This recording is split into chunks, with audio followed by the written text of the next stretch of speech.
আসসালামু আলাইকুম।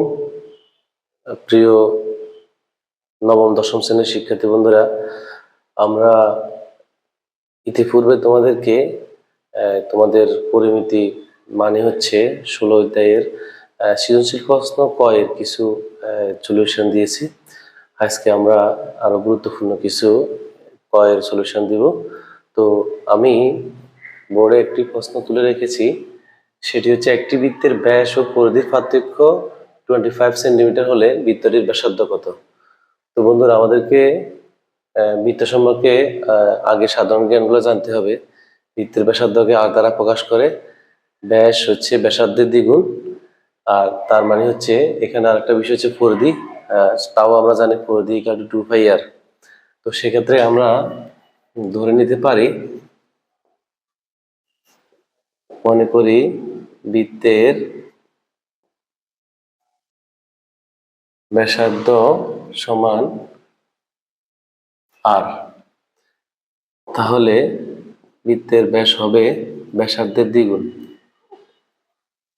তার মানে হচ্ছে 2r। আর আমরা জানি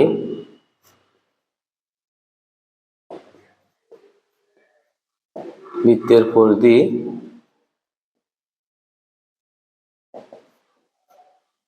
= 2πr।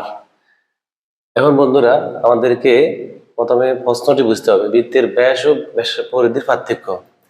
বৃত্তের ব্যাস আছে, আমাদের পরিধি আছে। পার্থক্য মানে কি? পার্থক্য মানে হচ্ছে ব্যবধান, মানে বড় থেকে ছোটটা বিয়োগ। তার মানে প্রশ্ন মতে 2πr বিয়োগ, তাহলে ব্যাস কত? 2r = মানে ব্যাস এবং পরিধির পার্থক্য হচ্ছে 25। তার মানে হচ্ছে 2πr - 2r = 25। পরিধি থেকে ব্যাস বিয়োগ যাবে। তো আমরা এখানে লক্ষ্য করলে দেখতে পাচ্ছি, এখানে 2r আছে, এখানেও 2r আছে। 2rটা যদি আমরা কমন নিই, আর এখানে থাকবে পাই। এখানে যদি আমরা এটা দিয়ে 2r দিয়ে যদি 2r কে ভাগ করি, তাহলে 1 হবে = 25। তো এখানে আমাদের পায়ের মানটা বসাতে হবে। পায়ের মান হচ্ছে, তোমরা জানো, 3.1416 - 1 = 25। তো বন্ধুরা, এই রাশিটি এই রাশির সাথে গুণ আকারে আছে। তার মানে আমরা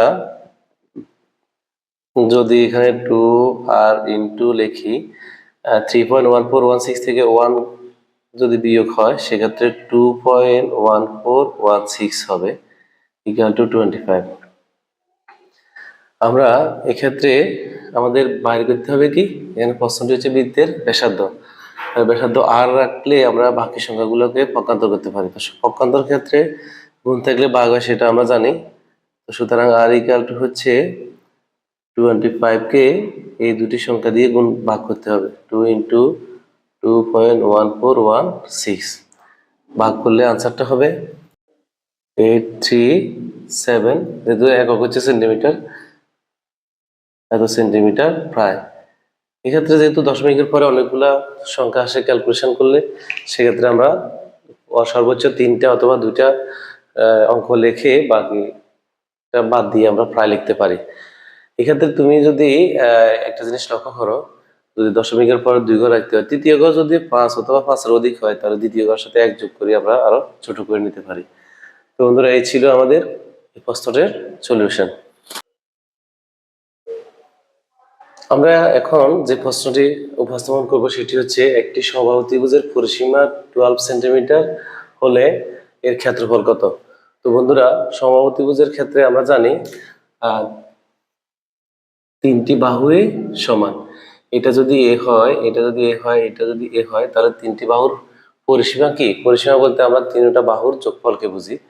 তাহলে আমরা মনে করি ত্রিভুজটির, অথবা তুমি সমবাহু ত্রিভুজ লিখতে পারো, ত্রিভুজটির পরিসীমা a plus a plus a।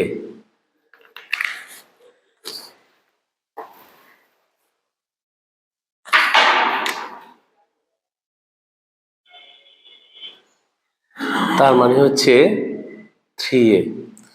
তো বন্ধুরা একটা জিনিস লক্ষ্য করো, তাহলে আমরা যদি একটি বাহুকে এ ধরি, সেক্ষেত্রে ত্রিভুজের পরিসীমা আসলো কি 3a।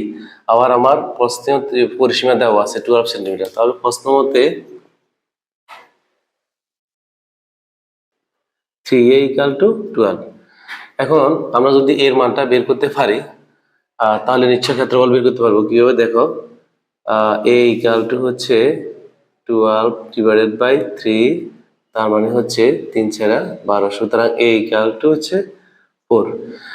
তো আমরা সমবাহু ত্রিভুজের ক্ষেত্রফল কিভাবে নির্ণয় করবো নিশ্চয় তোমাদের জানা আছে।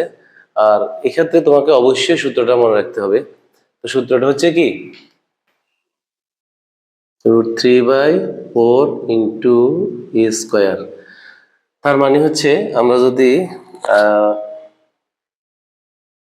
√3/4 লিখি, এখানে 4 কে যদি এই মানটা যদি বসাই তাহলে হবে কি 4a স্কোয়ার। দ্যাট মিনস আমরা পাচ্ছি কি √3/4 ইন্টু 16। আমরা যদি 4 দ্বারা 16কে ভাগ করি 4, তার মানে হচ্ছে 4√3। তো বন্ধুরা, এই ছিল সমবাহু ত্রিভুজের ক্ষেত্রফল। আমরা সেক্ষেত্রে কি করতে হচ্ছে, নিশ্চয় সমবাহু ত্রিভুজের পরিসীমা দেওয়া ছিল, আমরা একটা বাহুকে এ ধরে পরিসীমা বের করে নিলাম 3a। সেখান থেকে আমাদেরকে ক্যালকুলেশন করে আমরা এর মানটা বের করে নিয়েছি, এ মানে হচ্ছে এক বাহু। তো সেক্ষেত্রে সমবাহু ত্রিভুজের ক্ষেত্রফল নির্ণয়ের সূত্রটি হচ্ছে কি √3/4 ইন্টু a স্কোয়ার। আমরা এর মানটা যেহেতু 4 পেলাম, এখানে আমরা 4 দিয়ে হোল স্কোয়ার করলাম, তার মানে 4 স্কোয়ার মানে হচ্ছে 16। 4কে যদি আমরা 16কে যদি আমরা 4 দ্বারা ভাগ করি 4×4 = 16, তার মানে হচ্ছে 4√3। এই একক যেহেতু সেন্টিমিটার, এখানে হবে তাহলে বর্গ সেন্টিমিটার। বন্ধুরা, আমরা যে অঙ্কটি বোর্ডে দেখতে পাচ্ছি সেটি হচ্ছে একটি ঘনকের সম্পূর্ণ পৃষ্ঠের ক্ষেত্রফল দেওয়া আছে, এর কর্ণদৈর্ঘ্য বের করতে হবে।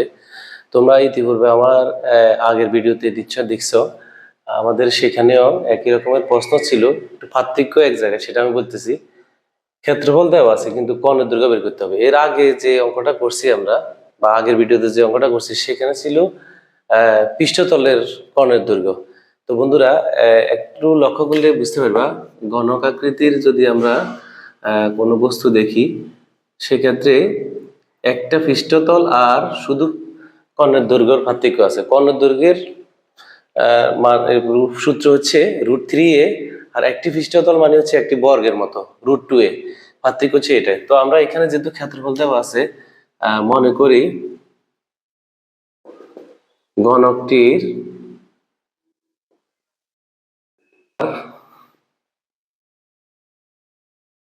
সমান a, সুতরাং ঘনকটির ক্ষেত্রফল আমরা জানি a হলে 6a স্কোয়ার। তাহলে এইটাও ক্ষেত্রফল, আবার আমার দেওয়া আছেও ক্ষেত্রফল। প্রশ্ন মতে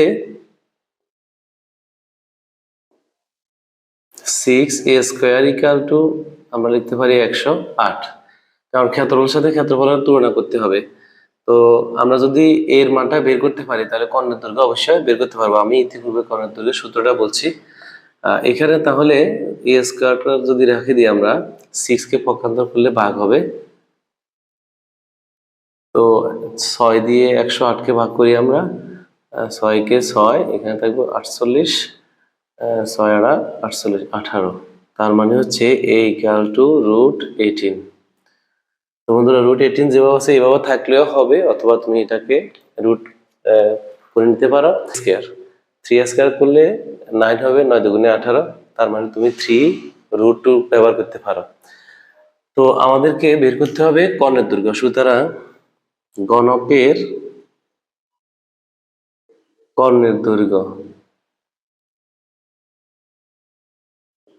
কর্ণের সূত্র কি √3a। তো এই ক্ষেত্রে আমরা মানটা বসাবো √3 ইন্টু √18, তাহলে 3×3 = 54। তার মানে আমরা যদি 54কে রুট করি, সেক্ষেত্রে আমাদের মানটা 7.35 মিটার। তো বন্ধুরা, ঘনকের বিষয়ে আবার একটু বলি।